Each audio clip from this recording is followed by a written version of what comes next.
Welcome back to another session of my video. In this video, we want to look at algebraic expressions. Now, an algebraic expression refers to a collection of real numbers, variables, grouping symbols, and algebraic signs, right? So if we plus, minus, multiplication, or division. For example, we have 2x plus y minus 1 plus 4. This is an example of an algebraic expression because it's a collection of real numbers, variables, and algebraic signs, right? Another example, 3xy plus 2x squared plus 5 is also an example of algebraic expression, okay? Collection of real numbers, algebraic signs, and variables, okay? Well, note that this is an expression, right? These are all expressions because we don't have an equal sign. There's no equal sign. Once you say an equal sign, it becomes an equation. But here, there's no equal sign. So these are all expressions, right? So take note of the difference between expression and an equation. An equation will look like this. Let's say if I have 2x plus y minus 1 plus 4 is equal to, let's say, 5. Then this becomes an equation because of the presence of the equal sign. Okay. Right, so let's define some terms when that we use when we're dealing with algebraic expressions. Now, the first word will be the word term. What's a term? So a term, a number will be a number or the product of a number and one or more variables raised to a power. Raised to a power, right? The terms are separated by plus or minus signs. Okay. So let's look at a couple of examples. So if I have 2xy minus 3x squared plus 4, right? Now this is made up of 3 terms. Okay, so if you take 2xy, that is a term. And then the minus 3x squared is also a term. Now, think about this like you having 2xy plus then this negative 3x squared plus 4, right? So this is a term, the plus, you're adding up the terms. So the whole of this negative 3x squared is a term. And then the number 4 is also a term. So these are the terms. There are 3 terms in this algebraic expression. We should be able to identify terms because you'll be combining like terms in some questions. Now let's look at example B. How many terms do you have here? Now the whole of this is a group, 2x plus 5 divided by 3. It's one group, right? So the whole of this is a term by itself. And then you can think about this like plus negative 3x. So this negative 3x is also a term. Plus 1/2. 1/2 is also a term. So in this example, we have 3 terms. 3 terms making up this expression. Okay. So learn how to identify terms. Then we talk about variables. What's a variable? Now the variables represent the alphabet or letters used in terms to represent any number, right? For example, in the expression 2x plus 2y, the variables will be the x and the y. Okay, so variables represent anything. They use it to represent anything. The numerical coefficient was the numerical coefficient. The constant factor of the term is what we call the numerical coefficient. That is the number associated with the variables. Okay, for example, the numerical coefficient of 3xy will be 3 because 3 is a number associated with the variables, the number in front, the 3xy. So 3 is the numerical coefficient. Let's take another example. If you take negative 4xy, what will be the numerical coefficient? It's going to be 4, negative 4, negative 4. Well, that is the number associated with the variables. Okay, so you see the coefficients are always in front of the variables. Okay. Now let's look at one more example. If I give you negative 3x to the power 3, and they ask you what is the numerical coefficient, okay, think about that. What do you think it's going to be? 30 seconds.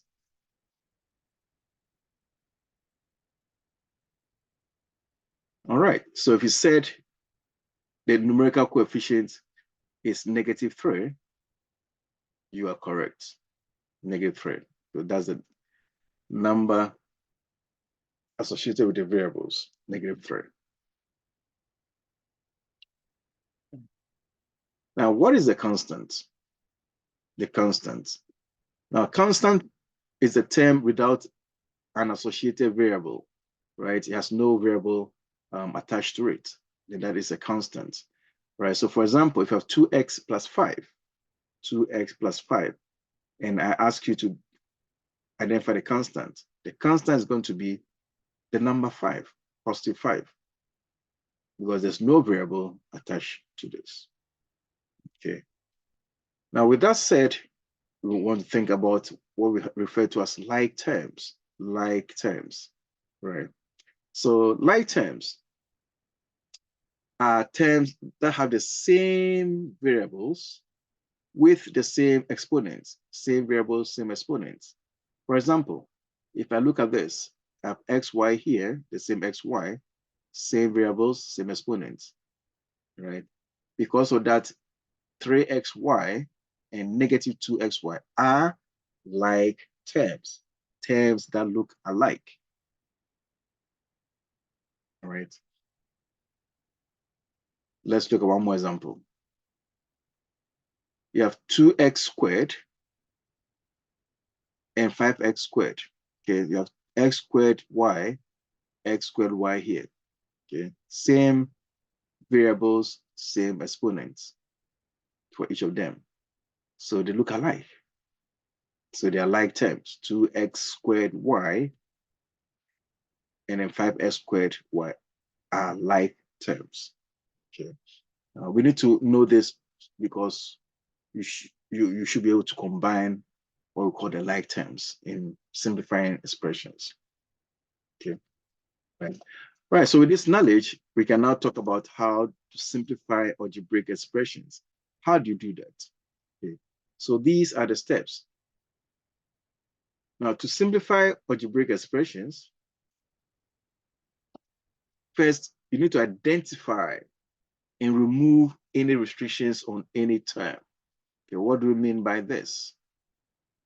Okay, that is, remove any brackets, braces, or parentheses by applying the distributive property. Okay, you're going to use that to get rid of the parentheses, brackets, and so on, all the grouping terms. Okay, or grouping symbols rather. Okay, and always remember to follow the order of operation by starting with the innermost group if present. Okay. Now, once you've done that, you now group or combine all the like terms. Then you simplify by adding or subtracting the numerical coefficients. Okay. In other words, you're going to keep their common variable or literal factors. Okay. Now, I want you to think about this. Let's think about this in terms of everyday life example. If I have 2 oranges plus 3 oranges, okay, how many oranges will I have in all? Okay, I'm going to end up with 2 plus 3, all right, which I have here, oranges. So I have 5 oranges in all because I add the 2 to the 3. And I keep the common variables that they have or the literal factors that they have. Okay, here we're talking about oranges. So I keep the oranges, have 5 oranges. Note I didn't change to apples. Okay. The same thing happens if you have to work with variables. I can replace the oranges with, let's say, x. X, x here, x there, x there. So I have 2x plus 3x. What would it be? I end up with 3 plus 2. I'm adding the numerical coefficients. So that gives me 5 of the x. Okay, adding numerical coefficients. So that is what we have here. Yeah. So you don't change the variables in addition or subtraction when you're combining like terms. Right, the same with subtraction. If I have 5 oranges minus 2 oranges, I end up with 5 minus 2. So I end up with 3 oranges. So if I say 5x minus 2x, what would it give me? I'll end up with 5 minus 2, which is 3. So I end up 3 of the x left, 3x. So that's how you combine like terms. You play around with the numerical coefficient that you add or subtract them based on the operation. Keep the common variables that they have. Okay, so let's try one example here. Let's try this example. Simplify the following expression. So this is what is given. 2x plus 7x minus 5 minus 9. Okay, so to do this, we need to identify the like terms. Identify the like terms. So what are the like terms? 2x and 7x, they look alike. So we group them, we put them together. So 2x plus 7x, put them together like that. 5 minus 9. 5 is a constant, 9 is a constant. So we can put them together. So they're like terms. So 5 minus 9, put them together like this. Now we can combine the like terms. Think about what we've done already.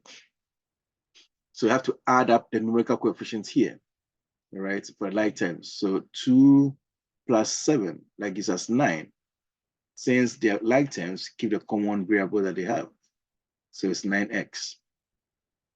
Then 5 minus 9 is 14, right? So the answer will be 9x minus 14. Okay, note I did not subtract the 9 and the 14, because these two are not alike. They are not like terms. So they are not like terms, we just keep them. Just keep them, don't combine them, all right? So this is your final answer for a question like this. Okay. So let's try the second example. Now in the second example, you have 2x minus 5 minus 3, 4 minus 3x minus 8. And I want to simplify this. So we're looking at this question. So since we have parentheses, we have to get rid of parentheses, right? By applying the distributive property. So you multiply the numbers in front of the parentheses by every term within the parentheses. So we're going to do 2 times x, which is 2x. Then 2 times negative 5, that gives us negative 10, right? When we get here, we have to be careful with the negative sign in front of the parentheses. So we're going to distribute again, negative, attach the negative sign to the 3. So negative 3 times 4 is negative 12. We have negative 3 times another negative number here. Negative times negative becomes positive. So we're going to have a positive 9x. Then minus the 8. The 8 is outside the parentheses, so we have to keep that out there. Okay, separate. This is the time to identify the like terms. So what are the like terms here? Now 2x and 9x, positive 9x, they look alike. So we're going to combine them, write them together. So I'm going to write 2x plus 9x together. Then I have my negative 10, negative 12, negative 8. They look alike. So we're going to write them together. So I'm going to write negative 10 minus the 12 minus the 8. So I have grouped like terms. Now you could simplify. Think about how we simplify like terms. These are the numerical coefficients, right? So 2 plus 9. So that gives us 11. And then we keep the common variable that they have. Then we have negative 10 minus 12 minus 8. That will be negative 30. Since 11x and negative 30 are not alike, we just keep our answer like this. Okay. So this is your final answer, 11x minus 3. And that's what we have here. Okay. All right. So that brings us to the end of how to simplify algebraic expressions, and then the definition for the different terms that you need to know when you're working with algebraic expressions. I'll see you again in my next video, where I'll be touching on how to evaluate algebraic expressions. How do we evaluate algebraic expression? See you again. Bye-bye.